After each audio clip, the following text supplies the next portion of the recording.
moi c'est Florence, je suis ravie de t'accompagner chaque jour qui précède Noël à travers ce calendrier de l'Avent spécial pour les parents. Chaque matin, tu recevras directement ton audio fait avec amour pour te booster, t'encourager dans ta mission de parent.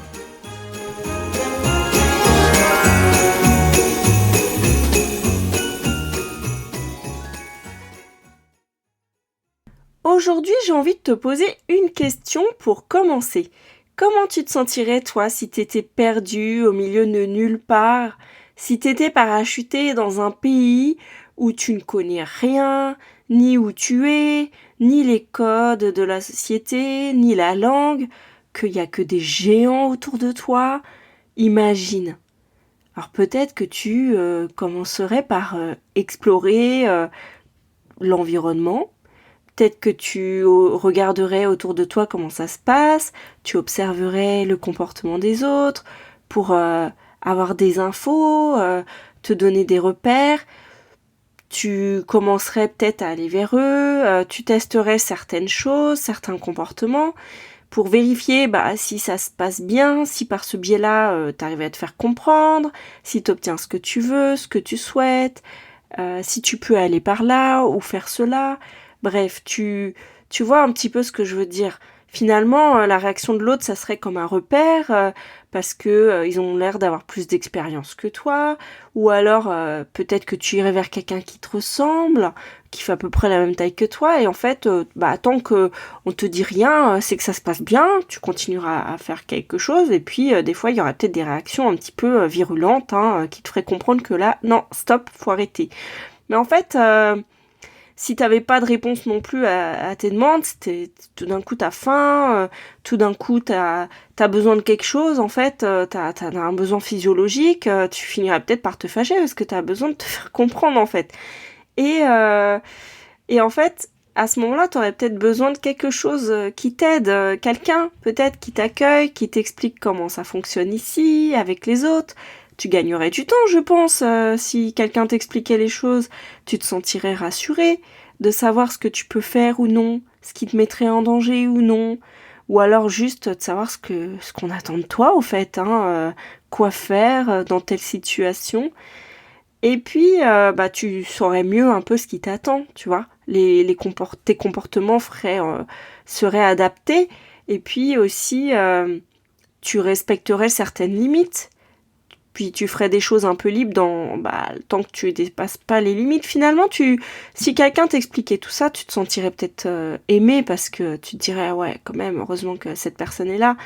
Et tu saurais peut-être comment faire pour que les choses se passent bien. Tu vois l'idée? Est-ce que t'as perçu un petit peu de quoi je voulais parler? Imagine ce que ton enfant ressent quand lui il est dans notre monde, dans notre société, et puis que finalement, il est en train de regarder ce qui se passe, il grandit, il découvre, il commence à apprendre des mots, il commence à voir qu'est-ce qu'il fait, ce qu'il fait qui est ok ou pas, mais ton enfant, il a quand même besoin de direction, il a quand même besoin de repères, d'avoir des éléments, et ça l'aide en fait si tu lui expliques ce qu'il peut faire, ce qu'il doit faire, ce qu'il peut pas faire. Ça le sécurise de pas être livré à lui-même et de pas découvrir ça sur le tas. Voilà, donc c'est vrai qu'il a besoin d'être un peu guidé.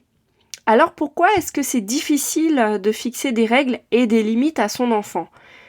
Parfois, c'est que soi-même, on n'est pas au clair sur ce que l'on veut. Alors bien sûr, il y a des codes dans la société qui sont un petit peu communs à tous, mais on a aussi eu une certaine éducation, on veut pas reproduire certaines choses, et on veut faire autrement, mais parfois c'est dur parce qu'on n'a pas appris à faire comme ça. Ça nous demande des efforts, même quand on est convaincu du bien fondé des choses. Je pense à quand on veut éduquer son enfant de manière positive. Si on a eu une éducation un peu autoritariste, c'est vrai que c'est compliqué en fait. Ça demande un peu d'effort, de savoir comment faire autrement, et puis de s'y tenir parce que peut-être que autour de nous, les gens comprennent pas et ont l'impression qu'on est laxiste ou voilà. En fait, finalement, il y a des fois aussi des situations qui nous dépassent où on ne sait pas comment réagir. Des situations se posent à nous alors qu'on n'a pas pris le temps de réfléchir à ce qu'on voulait.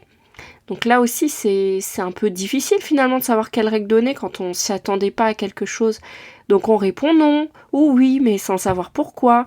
Après on est perdu, on regrette. Finalement, ce non, c'est peut-être parce qu'autour de moi, c'est pas bien vu de faire comme ça, mais moi en fait, ça me dérange pas.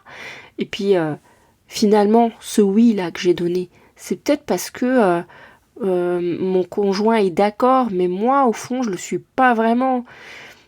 Finalement, peut-être que j'aurais été d'accord, mais à un autre moment. Mais en fait, ça arrive en fait des fois de se sentir perdu. C'est ok. C'est peut-être que on n'a pas finalement eu le temps de se poser et d'imaginer en fait avec quoi ce qui est important pour nous. Alors, je vais te donner trois astuces pour savoir ce qui est important pour toi. La première chose, déjà, connecte-toi à toi. Tu n'es pas obligé de répondre tout de suite quand c'est une situation qui survient. Tu vois, tu peux tout à fait différer ta réponse, prendre le temps de te poser toi avec toi-même et de répondre plus tard. Des fois, on a tendance à dire va voir ton père ou va voir ta mère, sauf qu'en fait, c'est une manière de pas répondre. Mais ça vaut le coup, en fait, de se poser et se dire ok, pour moi, c'est quoi la réponse? Et puis, dans ces cas-là, si ton enfant est pressé, tu peux très bien dire si tu veux une réponse maintenant, c'est non. Mais par contre, si tu me laisses réfléchir, ça sera peut-être oui. Donc du coup, il faut que tu patientes un petit peu. Ensuite, voilà, je pense que se poser soi-même, c'est vraiment important pour voir ce qui est essentiel pour soi. Déjà, de faire le point avec soi, c'est hyper important. Deuxième chose, connecte-toi avec l'autre. Finalement, l'autre, il est peut-être pas obligé d'être d'accord, mais peut-être qu'il n'avait pas réfléchi non plus. Donc des fois, on se renvoie la balle. Mais avant de répondre à ton enfant, peut-être que tu peux faire le point avec l'autre parent, plutôt que de dire va demander à ton père et ta mère. Peut-être que toi, tu peux aller voir, et puis ensuite, vous faites une réponse commune. Échanger dans le couple, pour moi, c'est primordial. Et c'est pareil quand on est parents séparés. Hein.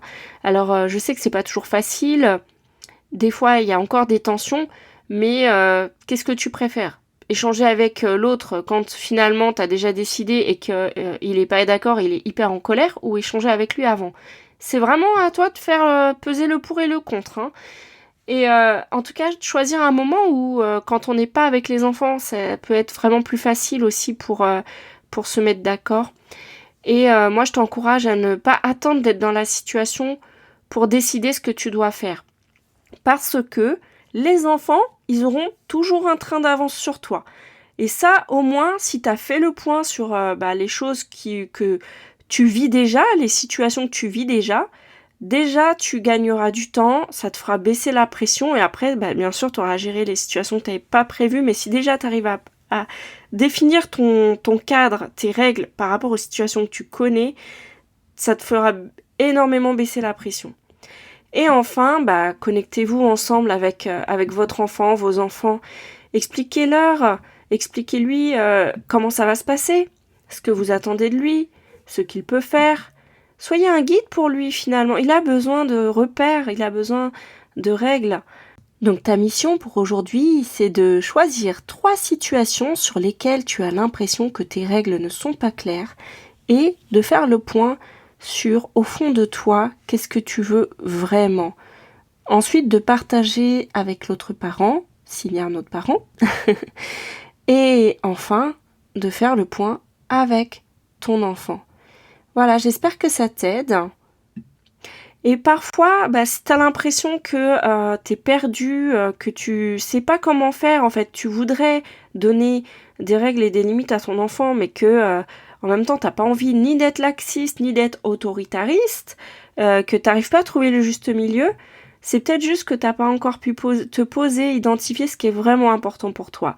Moi, ce que je propose dans mon accompagnement, c'est justement d'aller chercher ce qui compte pour toi, et ça, tu le trouveras pas dans un livre.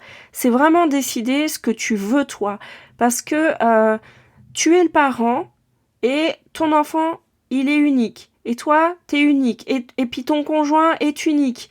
Donc c'est vraiment décider d'abord de ce que tu veux toi, faire le point, ensuite aller voir avec l'autre et ensuite voir ce que vous ferez ensemble. Mais si déjà t'es pas au clair toi-même, ça va être difficile finalement de prendre une décision. Donc si tu souhaites que je t'accompagne par rapport à une situation que tu vis en ce moment et que tu voudrais voir un peu quel cadre donner à ton enfant par rapport à ça, réserve un appel avec moi, je t'offre une session de coaching pendant tout le mois de décembre.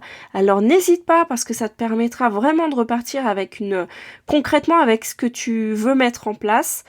Ça te fera gagner du temps et puis ça t'aidera à y voir plus clair tout simplement.